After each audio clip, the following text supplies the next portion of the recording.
मैंने जैसे पहले बताया था आपको 3 पॉइंट IUP, इसमें अगर स्टैंड हो रहा है that means I will get a good thing. अभी काफ़ी सारी चेंजेस आ रहे हैं वीज़ा की रिगार्डिंग कि या 10 ईयर्स में होगी या 5 ईयर में होगी या 3 ईयर में होगी। यूएस में अभी यू नो द प्रॉब्लम, आप अगर 100 वीजा डालोगे तो 90 वीजा तो रिजेक्ट ही हो रहे हैं। कनाडा में टर्मोइल चल रहा है, अभी आप देखो बहुत ज्यादा प्रॉब्लम चल रहा है। I told you and you also said that there is no visa rejection from last 3 years. So what are the 3 piece of advice from Harriet Ward for Indian students? कि ये 3 चीज़ें अगर आपने संभाल ली तो you'll have। मैंने जैसे पहले बताया था आपको 3 पॉइंट IUP, इसमें अगर स्टैंड हो रहा है that means I will get a good thing. Specifically मेरे प्रोग्राम के लिए रिकॉग्निशन है कि नहीं, ओवरऑल रिकॉग्निशन डजंट मैटर। जैसे अभी आजकल एक फैड चल रहा है ACSB, AMBA, EQUIS, that is the international recognition. जब आपको एक कंट्री से दूसरे कंट्री में जाना है तो आपकी डिग्री वैलिड होती है, बट जॉब्स के लिए नहीं है। जॉब्स के लिए चार्टर्ड रिकॉग्निशन लगेंगे ही लगेंगे, right? So if you do not have a chartered recognition and if you feel that I will get a good job, तो फिर वही क्राउड में चले जाओगे जो बोलते हैं यूके में जॉब्स नहीं। सो रिसर्च इज वेरी वेरी की फंडामेंटल पॉइंट ऑफ योर्स। आप 20 से 30 लाख रुपए डाल के जा रहे हो, अगर आप रिसर्च नहीं करोगे तो कौन करेगा? Exactly, but students are like हाँ, और कभी कभी होता है ना, मेरे चाचा के मामा के लड़के ने बोला है मुझे कि मुझे उधर जाना है तो मैं वही जाऊंगा। देखो, Sachin Tendulkar and Vinod Kambli started together, same ground, same place, same professor, but Sachin Tendulkar एक लेवल पे है और दूसरा बंदा एक लेवल पे है। विनोद कांबली हार्डली किसी को पता होगा। सीखा सेम है, but the way you take your education forward that defines you. So मैं हर बार बोलता हूँ कि आपका 24 years ऑफ का studies and that 10 minutes of interview, if you can not articulate the thing which is there in the mind and put it in the word, you are not gonna get a job. क्योंकि यहाँ पे जो है वो matter नहीं करता, what is here that matters. So student को ये पता होना चाहिए communication is also very important part. कि यूनिवर्सिटी तो सिलेक्ट कर ली, बट मैं ही ऐसा बंदा हूँ जो मैं कम्युनिकेट ही नहीं कर पा, क्योंकि जब तक आप नहीं बता पाओगे कि आपने क्या अच्छा किया है तो क्यों लेगा? सबके पास 90% है, सबके पास Harriet Ward की डिग्री होगी, सबके पास सब कुछ होगा, बट आप में क्या अलग है? Also after completing the course since getting those salaries, अभी काफ़ी सारी चेंजेस आ रहे हैं वीज़ा की रिगार्डिंग कि या 10 ईयर्स में होगी या 5 ईयर में होगी या 3 ईयर में होगी। बहुत सारे कन्फ्यूजन है। PSW को डिक्रीज करा गया है। How do you see in coming days की जो स्टूडेंट्स पढ़ाई कर रहे हैं एक्चुअली उनका फ्यूचर क्या दिख रहा है आपको यूके के अंदर? व्हेन आई से पोस्ट स्टडी वर्क वीजा जो डिक्रीज हुआ है 24 महीने से 18 महीने तक जी।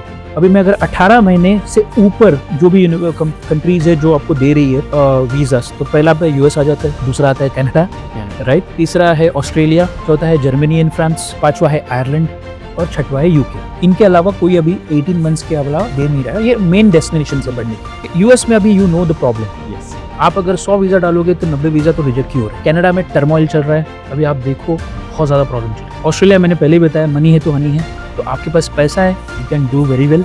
Germany in France you required the language. Yes, बच्चा 24 साल में इंग्लिश नहीं पढ़ पाता, वो बोलता है मैं 1 महीने में और 1 साल में जर्मन या फ्रेंच सीख लूंगा। पांचवा Ireland. Ireland is a very good destination currently which is coming up, but the problem is capacity. 9 universities, 8 universities है, जिसमें आपको क्या मिलने वाला है? तो बचा कौन है?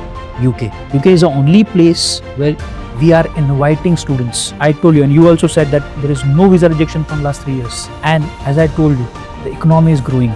देखो, when we came out of Brexit, why we came out from Brexit? Because European Union को संभाल कौन रहा था? UK, right. वो एक इकोनॉमी पे स्ट्रेंथ आ रहा था। अभी बाहर आ गए तो सारे फ्री ट्रेड एग्रीमेंट होने शुरू हुए हैं, राइट। तो अगर ट्रेड एग्रीमेंट हो रहा है तो डायरेक्ट बेनिफिट किसको मिलेगा? कंट्री को मिलेगा। तो जब ब्रेक्सिट में बाहर आएंगे तो 2-3 साल तो प्रॉब्लम होगा ही होगा, but we have to see what is the future. क्योंकि आप आज पढ़ाई करने के बाद 1 साल के बाद जॉब ढूंढने जाने हैं, राइट। जो आज होने वाला है उसका फायदा आपको नेक्स्ट टाइम में होगा। So what are the 3 piece of advice from Harriet Ward for Indian students? कि ये 3 चीजें अगर आपने संभाल ली तो you'll have। First is communication, second is good research, and third is understanding about the program। उस प्रोग्राम समझना बहुत जरूरी है। हम लोग कभी कभी बोलते हैं ना, कोई मेरी मम्मी ने बोला कि मुझे इंजीनियरिंग करना है इसलिए मैं जा रहा हूँ, don't go in that way, right. Because अगर आपको ही आपका प्रोग्राम पता नहीं है कि मुझे फ्यूचर में क्या करना है, क्योंकि हमारा जो प्रोग्राम है, I just wanted to tell you, 3 semester sorry, हर सेमेस्टर में 4 सब्जेक्ट्स होते हैं। उसमें से 4 सब्जेक्ट में से 2 सब्जेक्ट कोर होते हैं और 2 स्टूडेंट को सिलेक्ट करने हैं। तो आपके पास 7 से 8 ऑप्शन होंगे,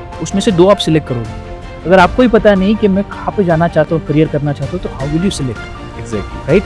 And why we are doing this? Because student can choose their own career path. Because कभी-कभी rigid हो जाता है education system. तो हम लोग ने वैसा rigid नहीं रखा है. We are not like the old universities. We are rigid in. What we have done, we have made it sure that सारा चीज proper रहे. आपका individual projects होते हैं, group projects होते हैं, आपका research assignment होता है, और फिर written examination. तो 40% only written, 60 to 70% is all practicals. So if you don't know your program properly, it will be very difficult. So select your program properly by doing a research and communication is very important. Even if you feel मैं back desk में काम कर रहा हूँ, आपको समझाना बहुत ज़रूरी है. I will add on that कि जब मैं यूके में था, so I did my bachelors in business management. So we had 4 compulsory and 4 optional ones. उसमें ज्योग्राफी आ रही थी and I could not make up my mind कि यार हम बिजनेस पढ़ने आए हैं, यहाँ पे ज्योग्राफी कैसे मैं इसको कर सकता हूँ. But these things are possible in UK.